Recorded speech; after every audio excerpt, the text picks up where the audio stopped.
Hello students, I welcome you all to the YouTube channel understanding basics. आज हम लोग क्या करेंगे, basic structure and evolution of the constitution इस particular topic को कवर करेंगे। ठीक है, बेसिक स्ट्रक्चर क्या होता है उसको समझेंगे एंड उसकी वजह से इंडिया का कॉन्स्टिट्यूशन आखिरकार इवॉल्व कैसे कर रहा है उसको भी हम यहाँ पर समझेंगे। ठीक है, तो पहले क्या करते हैं ना हम लोग, पहले without directly going to the text हम लोग थोड़ा सा डिफाइन कर लेते हैं बेसिक स्ट्रक्चर क्या है और उसका थोड़ा सा बैकग्राउंड डिस्कस कर लेते हैं। ठीक है, ताकि चीज़ें आराम से क्लियर हो जाए।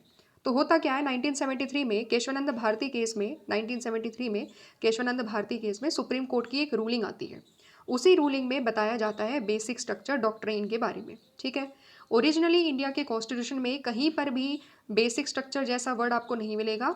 कहीं पर भी ये नहीं लिखा हुआ है इंडिया के कॉन्स्टिट्यूशन में कि ये बेसिक स्ट्रक्चर है, ये बेसिक फीचर्स है, एंड उसके बारे में कोई भी बात इंडिया के कॉन्स्टिट्यूशन में नहीं लिखी हुई है। ठीक है, लेकिन यहाँ पर 1973 में बेसिक स्ट्रक्चर डॉक्ट्राइन को बताया गया कि बेसिक स्ट्रक्चर क्या होता है। तो पहले हम क्या करेंगे, डिफाइन करेंगे। ठीक है, what is the idea of basic structure.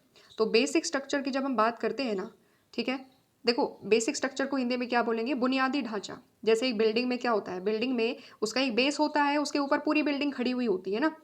तो अगर यहाँ पर क्या है, अगर बिल्डिंग का बेस हटा दिया जाए तो बिल्डिंग क्या हो जाएगी, धाराशाही हो जाएगी, गिर जाएगी बिल्डिंग। यहाँ पर सुप्रीम कोर्ट ने भी ये बोला कि इंडिया के कॉन्स्टिट्यूशन में कुछ बेसिक फीचर्स हैं। ठीक है, जो कि बेसिक स्ट्रक्चर का पार्ट है। तो ये बेसिक फीचर्स क्या नहीं किए जा सकते, ये बेसिक फीचर्स बेसिकली वायलेट नहीं किए जा सकते। ये बेसिक फीचर्स वायलेट नहीं किए जा सकते by any kind of amendment by the parliament. मतलब सिंपल सा क्या हुआ, सिंपल सा मतलब ये हुआ कि देखो पार्लियामेंट तुम्हारे पास पावर तो है कि तुम कॉन्स्टिट्यूशन को अमेंड कर सकते हो, क्योंकि article 368 is giving that particular power to the parliament, है ना। तो नो डाउट अबाउट दैट कि 368 पार्लियामेंट को ये पावर दे रहा है कि वो कॉन्स्टिट्यूशन को अमेंड कर सकती है। लेकिन सुप्रीम कोर्ट ने 1973 में ये बोला कि आपकी पावर के ऊपर एक लिमिटेशन होगी and that limitation is what is called basic structure. क्योंकि बेसिक स्ट्रक्चर का मतलब क्या है, बेसिक स्ट्रक्चर में हमारे कुछ बेसिक फीचर्स आते हैं इंडिया के कॉन्स्टिट्यूशन के, जैसे रूल ऑफ लॉ हो गया, फेडरलिज्म हो गया, डेमोक्रेसी हो गया, सेकुलरिज्म हो गया। यह हमारे पूरी कॉन्स्टिट्यूशन की बुनियाद है, हमारे पूरी कॉन्स्टिट्यूशन की आत्मा है। अगर इस आत्मा को ही हटा देंगे तो क्या होगा, तो हमारा पूरा कॉन्स्टिट्यूशन बदल जाएगा, है ना। कोई कॉन्स्टिट्यूशन का फिर मीनिंग नहीं रहेगा। ठीक है, हमारे कॉन्स्टिट्यूशन मेकर ने इन्हीं सब चीज़ों के बेसिस पर हमारे पूरे कॉन्स्टिट्यूशन को बनाया है, गढ़ा है। तो अगर ये हट जाएंगे तो क्या होगा, वो पूरा का पूरा कॉन्स्टिट्यूशन ही हमारा एक तरीके से बदल जाएगा। That is why supreme Court ने यहाँ पर ये बोला दैट इफ़ अगर पार्लियामेंट को अमेंड करना है, करिए अमेंडमेंट, कोई दिक्कत नहीं है, बट बेसिक फीचर्स को वायलेट नहीं करोगे। ऐसा नहीं है डेमोक्रेसी हटा दोगे, पार्लियामेंट्री सोवरेनिटी को हटा, मतलब पार्लियामेंट्री फॉर्म ऑफ गवर्नमेंट को हटा दोगे, रूल ऑफ लॉ को हटा दिया जाएगा, है ना, जस्टिस लिबर्टी इक्वालिटी के आइडियाज़ को हटा दिया जाएगा, जुडिशरी जुडिशरी के जो पावर्स है, जुडिशियल रिव्यू, उसको हटा दिया जाएगा। नहीं, ये नहीं हटाया जा सकता, because these are the basic features of the India's constitution. ठीक है, बेस समझ में आया। अब हम डिटेल में समझेंगे कि आखिरकार दिया क्या हुआ है। तो theory of basic structure of the constitution एक बहुत इंपॉर्टेंट थ्योरी है जो कि इंडिया के कॉन्स्टिट्यूशन के इवोल्यूशन में काफ़ी ज़्यादा इसने कंट्रीब्यूट करा। कैसे कंट्रीब्यूट करा, 3 पॉइंट्स यहाँ पर दिए हुए हैं, first point, second point, third point. एक एक पॉइंट्स को समझेंगे। वैसे ये पॉइंट्स वही है जो मैंने अभी एक्सप्लेन करे, लेकिन फिर भी एक बार दोबारा से देख लेते हैं। एक पहली बात क्या करी, जो थ्योरी दी गई बेसिक स्ट्रक्चर डॉक्ट्राइन की, देखो थोड़ा सा इसको यहाँ पर भी डिस्कस कर लेते हैं। केशवानंद भारती केस की अगर हम बात करें, ठीक है, केशवानंद भारती केस से पहले अगर हम बात करें ना, तो केशवानंद भारती केस 1973 में आया। तो हो क्या रहा था ना, लगभग 1967 जब पहली बार गोलकनाथ केस आता है। गोलकनाथ केस में क्या हो बोला, सुप्रीम कोर्ट ने ये बोला कि फंडामेंटल राइट्स को पार्लियामेंट वॉयलेट, मतलब अमेंड नहीं कर सकती, फंडामेंटल राइट्स को अमेंड नहीं कर सकती। ठीक है, तो 1967 में जब सुप्रीम कोर्ट ने जजमेंट दिया तो फिर क्या हुआ, पार्लियामेंट अमेंडमेंट लेकर आई। ठीक है, 24th 25th अमेंडमेंट, ठीक है, या फिर 23rd है, 24th, मुझे अभी अभी एग्जैक्टली याद नहीं आ रहा। 2 अमेंडमेंट लेकर के आए जाते हैं। ठीक है, अमेंडमेंट लेकर के आई तो फिर क्या होता है, फिर दोबारा से सुप्रीम कोर्ट फाइनली अपनी केशवानंद भारती केस में अपनी जजमेंट देती है। ठीक है, हो क्या रहा था केशवानंद भारती में, तो बेसिकली केशवानंद भारती जो है एज एन इंडिविजुअल वो सुप्रीम कोर्ट के पास गए, क्योंकि उनकी जो प्रॉपर्टी है, ठीक है, उनका मठ था, उनकी प्रॉपर्टी को गवर्नमेंट ले रही थी। तो उसी चीज़ को लेकर के वहाँ पर वो सुप्रीम कोर्ट के पास गए थे। तो जो मुद्दा था वो राइट टू प्रॉपर्टी से जुड़ा हुआ भी था, एज वेल एज जो हमारा आर्टिकल 368 है, the parliament's power to amend the constitution, इन सब चीज़ों से भी जुड़ा हुआ था। तो अब तक क्या हो रहा था ना, अब तक अगर आप देखोगे वैसे जानकारी हम सभी को है कि जब पार्लियामेंट की बात करें और जुडिशरी की बात करें, काफ़ी लंबे टाइम से आज़ादी के बाद से ही दोनों के बीच में क्या हो रहा था, एक तरीके से टसल चल रहा था, क्योंकि पार्लियामेंट को लैंड रिफॉर्म्स लेकर आने थे। जुडिशरी कह रही थी कि ऐसा नहीं हो सकता, क्योंकि राइट टू प्रॉपर्टी एक फंडामेंटल राइट है, and we are the guardian of the constitution as well as we are the guarantor of the fundamental rights, तो हम ये नहीं होने देंगे, है ना। तो दोनों के बीच में क्या था, टसल चल रहा था। तो ये सारी लंबी चीज़ें हैं, बहुत लंबी डिबेट थी। तो फाइनली केशवानंद भारती केस में सुप्रीम कोर्ट ने बोला कि कहीं तो लाइन ड्रॉ करनी पड़ेगी ना, कहीं तो रोकना पड़ेगा ना इन चीज़ों को। ये चीज़ें आज़ादी से लेकर के 1950 से तो चलती हुई आ रही है, तो क्या जब तक कॉन्स्टिट्यूशन चलेगा तब तक ये चीज़ें चलती रहेगी क्या? कभी तो डिस्प्यूट खत्म होगी कि नहीं होगी। तो सुप्रीम कोर्ट ने यहाँ पर ये जो जजमेंट दिया है, जो बेसिक स्ट्रक्चर डॉक्ट्राइन दी है, एंड पूरा जो केशवानंद भारती केस में जजमेंट दिया है, वो इसी सारे डिस्प्यूट को आर्टिकल 368 की जो पावर है, जुडिशियल रिव्यू की जो पावर है, उसके रिगार्डिंग ही यहाँ पर दिया है। ठीक है, इतना बेस समझ में आया। अब हम यहाँ पर समझते हैं इवोल्यूशन ऑफ द कॉन्स्टिट्यूशन में केशवानंद भारती केस में क्या क्या, मतलब जो बेसिक स्ट्रक्चर डॉक्ट्राइन है उसने किस तरीके से कंट्रीब्यूट करा। पहली चीज़ क्या है, पार्लियामेंट की जो पावर है, it has set specific limit to the parliament's power to amend the constitution. ठीक है, हमने अंडरस्टैंड कर लिया कि पार्लियामेंट की जो अमेंडमेंट पावर है उसमें एक लिमिट है। लिमिट क्या है, no amendment can violate the basic structure of the constitution. तो ये बेसिक स्ट्रक्चर है, ठीक है, बेसिक स्ट्रक्चर है, तो बेसिक स्ट्रक्चर को वायलेट नहीं किया जा सकता किसी भी अमेंडमेंट के द्वारा। तो क्या हो गया, बेसिक स्ट्रक्चर ने क्या कर दिया, लिमिट कर दी, एक बाउंड्री सेट कर दी कि ये पर्टिकुलर बाउंड्री है, और इस बेसिक बाउंड्री के अंदर जो बेसिक स्ट्रक्चर है ना, उसको क्या नहीं किया जा सकता, किसी भी अमेंडमेंट के द्वारा उस बेसिक स्ट्रक्चर को छीना नहीं जा सकता, वायलेट नहीं किया जा सकता। क्लियर हो गया। सेकेंड पॉइंट है, it allows the parliament to amend any and all the parts of the constitution but within this limitation. मतलब क्या है, मतलब ये है कि पार्लियामेंट के पास ये पावर है, खुली छूट है। खुली छूट का मतलब यहाँ पर क्या है, पार्लियामेंट के पास आर्टिकल 368 ये पावर दे रहा है कि वो किसी भी पार्ट को, ठीक है, किसी भी पार्ट ऑफ इंडियाज़ कॉन्स्टिट्यूशन को अमेंड कर सकती है, नो डाउट अबाउट दैट। ये बोला गया केशवानंद भारती केस में सुप्रीम कोर्ट के द्वारा कि अमेंड तो किया जा सकता है, ठीक है, लेकिन लिमिटेशन है। और वो लिमिटेशन क्या है कि अमेंड करो, बट उसी लिमिटेशन के अंतर्गत रहते हुए अमेंड करो, एंड दैट इज, वो लिमिटेशन क्या है, what is that limitation, the limitation is that कि कोई भी अमेंडमेंट वायलेट नहीं कर सकता हमारे बेसिक स्ट्रक्चर को। इसको अगर मैं सिंप्लीफाइड तरीके से कहूँ तो फंडामेंटल राइट्स में ऐसा नहीं है कि हम कोई नया कोई नया आर्टिकल ऐड नहीं कर सकते, 16(4) ऐड नहीं कर सकते, 16(5) ऐड नहीं कर सकते, या आर्टिकल 15 में कुछ चीज़ें ऐड नहीं कर सकते, ऐसी बात नहीं है। ऐड करी जा सकती है चीज़ें, बट पूरा का पूरा जो हमारा राइट है उसको हटाना क्या होगा, अगर वो हमारे बेसिक स्ट्रक्चर का पार्ट है, ठीक है, अगर वो हमारे बेसिक स्ट्रक्चर का पार्ट है तो फिर क्या होगा, उसको हम नहीं हटा सकते, क्योंकि वो बेसिक स्ट्रक्चर वायलेट नहीं किया जा सकता। ऐसा किसने बोला है, ऐसा ही तो बोला गया है बेसिक स्ट्रक्चर डॉक्ट्राइन में सुप्रीम कोर्ट के द्वारा। तो मतलब क्या, अमेंड करे कोई दिक्कत नहीं है, चीज़ें ऐड भी करी जा सकती है, बट उसको वायलेट नहीं किया जा सकता। ठीक है, समझ रहे हो। साथ ही साथ थर्ड इंपॉर्टेंट चीज़ क्या है, it place a judiciary as a final authority in deciding if an amendment violates the basic structure and what constitutes the basic structure. ये सबसे बड़ा पॉइंट है। सबसे बड़ा पॉइंट पता है क्या है, सबसे बड़ा पॉइंट मैं क्यों कह रही हूँ, इसीलिए मैं कह रही हूँ क्योंकि बेसिक स्ट्रक्चर तो बता दिया कि ठीक है बेसिक स्ट्रक्चर को वायलेट नहीं कर सकते, लेकिन बेसिक स्ट्रक्चर में क्या चीज़ें आती है ये कौन बताएगा, ये जुडिशरी ने बोला हम बताएंगे। यानी कि power at the end judiciary ने अपने हाथ में ले ली कि ये चीज़ बेसिक स्ट्रक्चर में आती है कि नहीं आती है, हम बताएंगे। और अगर कभी भी कोई अमेंडमेंट ऐसा किया जाता है जो वायलेट करेगा बेसिक स्ट्रक्चर को, तो जुडिशरी के पास वो फाइनल अथॉरिटी होगी उसको क्या करने की। अगर वो बेसिक स्ट्रक्चर को वायलेट करेगा तो जुडिशरी क्या करेगी, उसको अनकॉन्स्टिट्यूशनल डिक्लेयर कर देगी। ठीक है, तो जैसे कि एग्जाम्पल मैं दूँ, नेशनल जुडिशियल अपॉइंटमेंट कमीशन 2014 में एनडीए की गवर्नमेंट के द्वारा लेकर आया गया। ठीक है, तो जुडिशरी के पास ये चीज़ गई, जुडिशरी ने ये बोला कि ये चीज़ अनकॉन्स्टिट्यूशनल है और हम इसको स्ट्रक डाउन कर रहे हैं।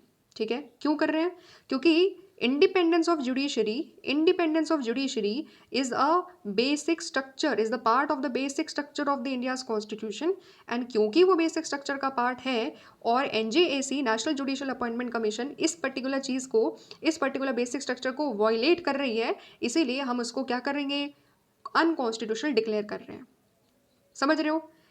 ठीक है, तो इसका मतलब क्या है कि पार्लियामेंट ने एट द एंड, मतलब जुडिशरी ने क्या किया है, जुडिशरी ने बेसिक स्ट्रक्चर का कोई ऐसा लिस्ट नहीं दिया है हम पार्लियामेंट को कि ये सारी चीज़ें हैं जो बेसिक स्ट्रक्चर में आती है। ठीक है, पार्लियामेंट मतलब जुडिशरी ने ये बोला कि समय समय पर हम बता देंगे कि बेसिक स्ट्रक्चर क्या होता है।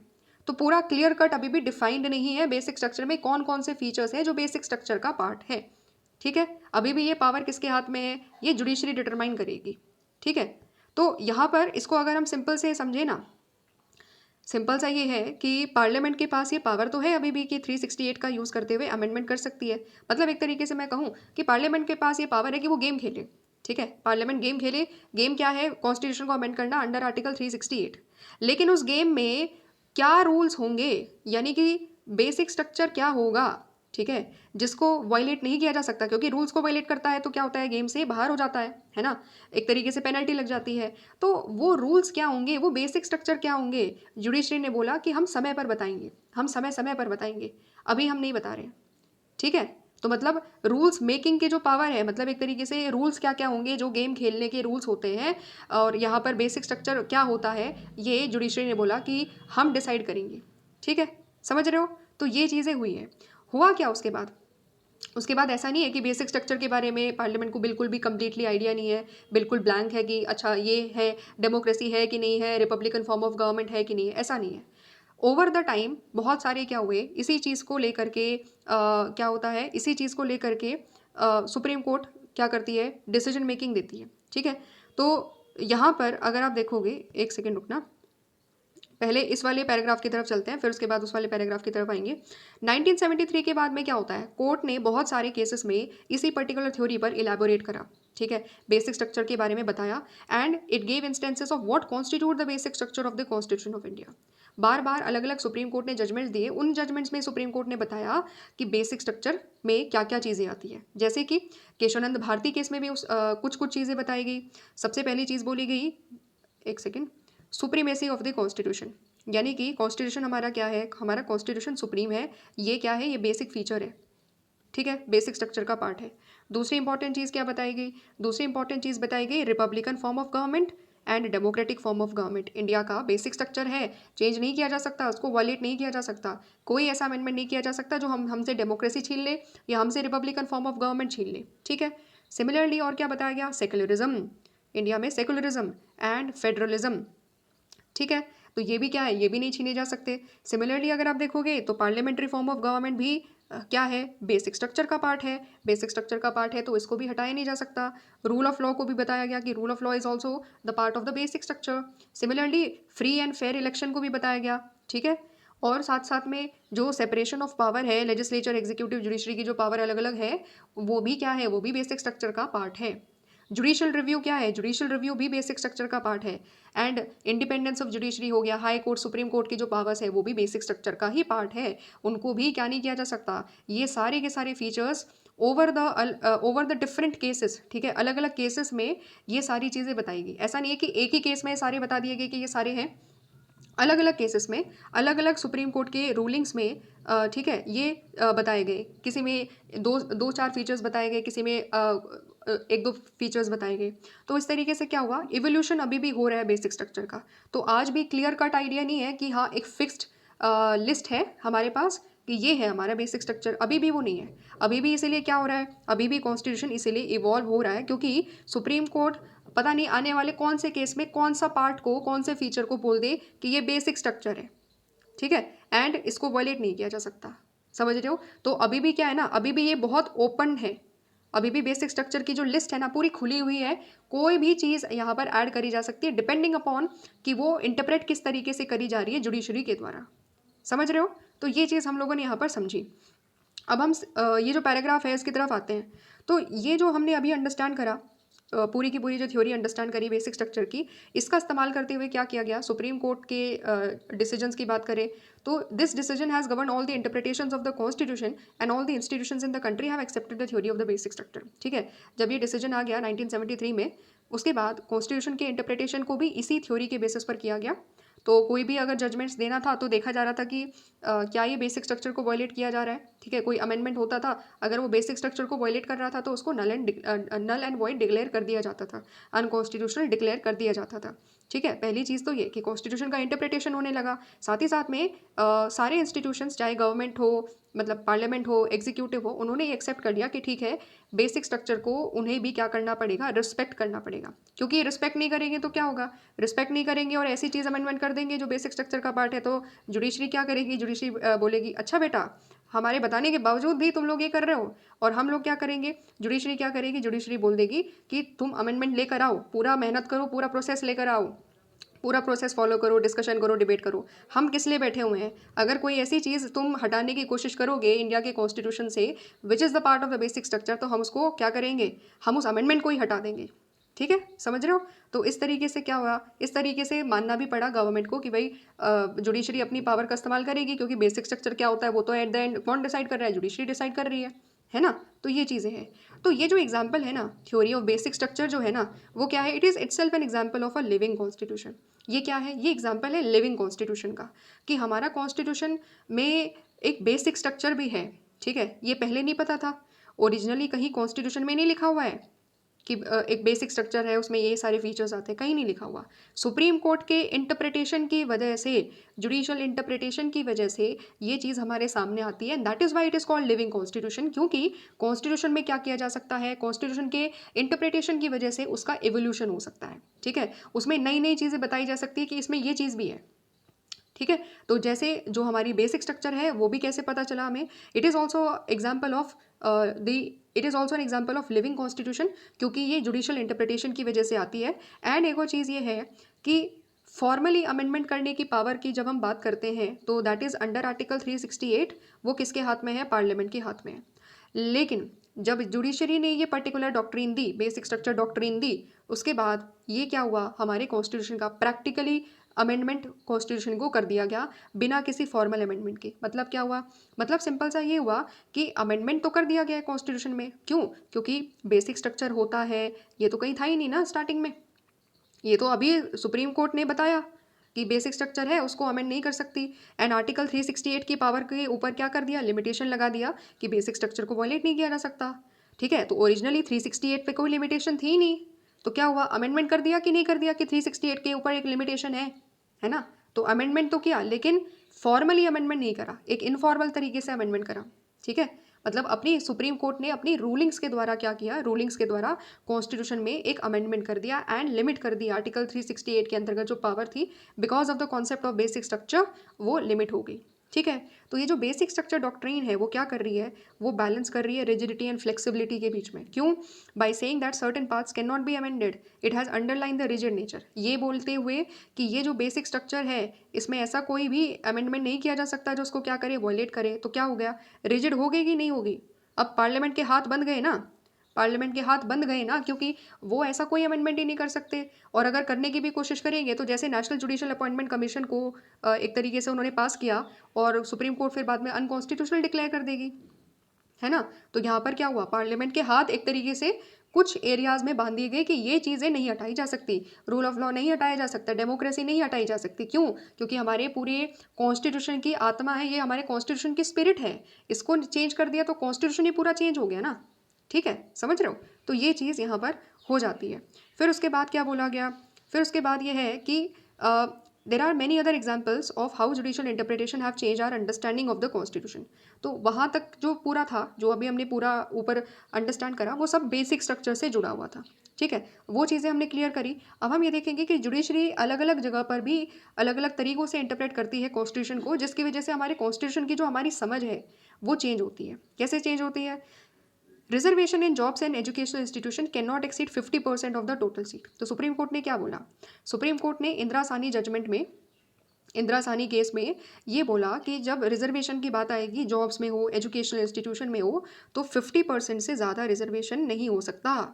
ठीक है, ये 50% की लिमिट कहीं नहीं थी ओरिजिनली, लेकिन किसने लगाई, सुप्रीम कोर्ट में, सुप्रीम कोर्ट ने लगा दी। So this now has been accepted as an accepted principle. अब ये क्या हो गया है, ये जो 50% की जो लिमिट थी वो क्या होगी, एक तरीके से एक्सेप्टेड प्रिंसिपल हो गया।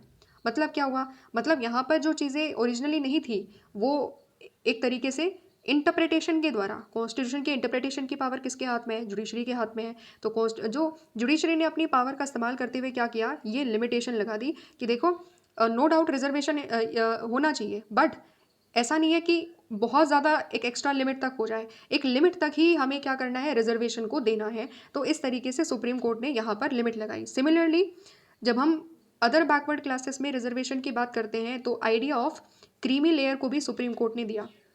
ये बोला गया कि अगर ओबीसीज में से कुछ ऐसे सेक्शन हैं जो बहुत ज़्यादा इकोनॉमिकली वेल ऑफ है तो वो क्रीमी लेयर का पार्ट होंगे एंड उनको रिजर्वेशन देने की यहाँ पर क्या है, ज़रूरत नहीं है। ठीक है, तो ये जो आइडिया ऑफ क्रीमी लेयर था वो भी क्या किया गया, फिर उसको भी इम्प्लीमेंट किया गया गवर्नमेंट के द्वारा। ठीक है, ताकि रिजर्वेशन और ज़्यादा क्या हो सके, इफेक्टिव हो सके एंड जो एक्चुअली में डिजर्विंग लोग हैं जिनको रिजर्वेशन का बेनिफिट मिलना चाहिए उनको वो मिल सके। ठीक है, तो ये क्या है, ये एक प्रकार से इनफॉर्मल अमेंडमेंट है, क्योंकि कॉन्स्टिट्यूशन का क्या किया जा रहा है, इंटरप्रिटेशन किया जा रहा है, अलग अलग प्रोविजंस का इंटरप्रिटेशन किया जा रहा है एंड इनफॉर्मल तरीके से अमेंडमेंट करे जा रहे हैं। इनफॉर्मल क्यों बोला जा रहा है, इनफॉर्मल इसलिए बोला जा रहा है क्योंकि ये चीज़ें फॉर्मल तरीके से नहीं है, क्योंकि फॉर्मल रूट क्या है, फॉर्मल अमेंडमेंट का तरीका आर्टिकल 368 के पास है, मतलब 368 बता रहा है कि पार्लियामेंट के पास है, तो फॉर्मली पावर है पार्लियामेंट के हाथ में, लेकिन इनफॉर्मल औपचारिक रूप से, मतलब अनौपचारिक रूप से पावर किसके हाथ में है, supreme court through the interpretation of the constitution ये क्या कर रहा है, अमेंडमेंट एक तरीके से इनफॉर्मल अमेंडमेंट कर रहा है। ठीक है, चाहे क्रीमी लेयर की आइडिया को देना हो, चाहे 50% रिजर्वेशन करने की बात करी गई हो, मतलब 50% तक ही रिजर्वेशन देने का जो लिमिट है वो एक तरीके से सेट कर दिया गया हो। ठीक है, इसके अलावा भी right to education, right to life and liberty, right to form and manage minorities, minority educational institution हो या कोई भी अदर दूसरा राइट क्यों ना हो, उसमें भी क्या किया गया है, उसमें भी अमेंडमेंट किए गए। ठीक है, इनफॉर्मल अमेंडमेंट क्यों किए गए, एग्जाम्पल ले लेते हैं, जैसे कि अगर हम आर्टिकल 21 की बात करें which is talking about the right to life and liberty, तो right to life and liberty का इंटरप्रिटेशन किया गया एंड सुप्रीम कोर्ट ने अलग अलग केसेस में ये बोला कि राइट आर्टिकल 21 का स्कोप बहुत बड़ा है एंड उसमें केवल राइट टू लाइफ की बात नहीं हो रही है, उसमें राइट टू फूड भी है, उसमें राइट टू शेल्टर भी है। ठीक है, उसमें राइट टू एजुकेशन भी है, उसमें राइट टू इंफॉर्मेशन भी है।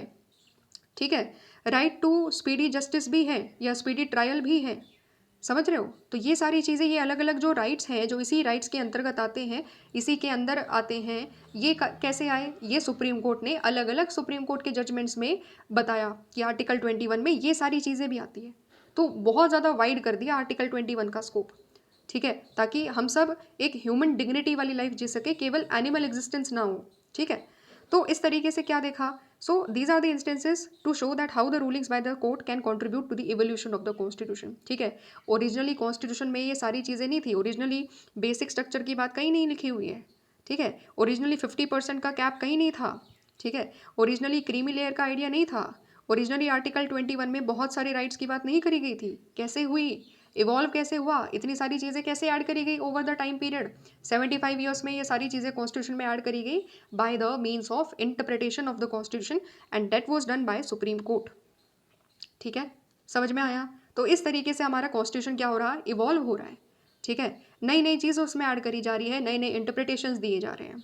ओके, तो यहाँ तक चीज़ें क्लियर होगी आई होप।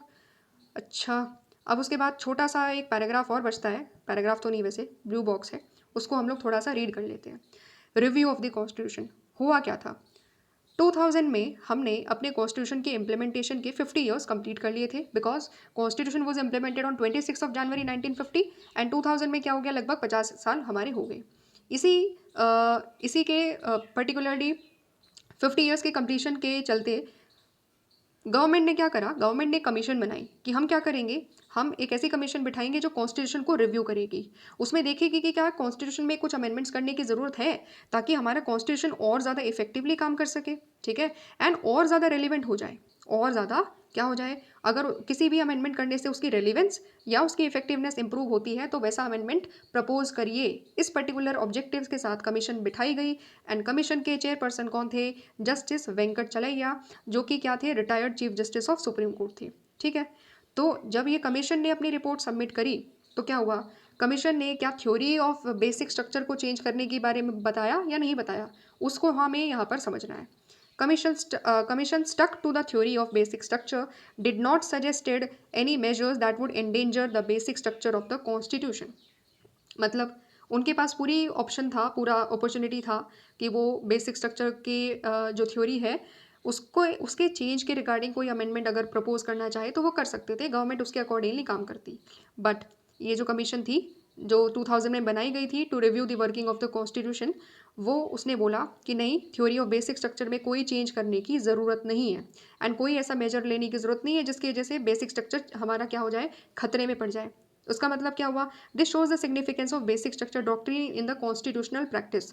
तो जो हमारी कॉन्स्टिट्यूशनल प्रैक्टिस है उसमें बेसिक स्ट्रक्चर डॉक्ट्रिन की इंपॉर्टेंस या सिग्निफिकेंस को दर्शाता है कि उस पर्टिकुलर कमीशन ने भी ये बोला कि ये चीज़ ठीक है एंड हर गवर्नमेंट के इंस्टीट्यूशन को लेजिस्लेचर हो, एग्जीक्यूटिव हो, जुडिशरी हो, उनको बेसिक स्ट्रक्चर को कम से कम बेसिक स्ट्रक्चर थ्योरी को एक्सेप्ट करना होगा and they should not violet the basic structure of India's constitution, क्योंकि वो हमारे पूरे कॉन्स्टिट्यूशन की ही स्पिरिट है। हमारे पूरे कॉन्स्टिट्यूशन की क्या है, स्पिरिट है, एक तरीके से बुनियादी ढांचा है। अगर वो चेंज हो जाएगा तो क्या हो जाएगा, पूरा कॉन्स्टिट्यूशन बदल जाएगा। ओरिजिनल कॉन्स्टिट्यूशन हमारा वैसा नहीं रह पाएगा जैसा हमारे कॉन्स्टिट्यूशन मेकर्स ने हमें दिया था। ठीक है, तो हमें उस पर्टिकुलर कॉन्स्टिट्यूशन की अथॉरिटी, डिग्निटी को रिस्पेक्ट करना होगा एंड बेसिक स्ट्रक्चर को वायलेट नहीं करना होगा। ठीक है, समझ में आ गया?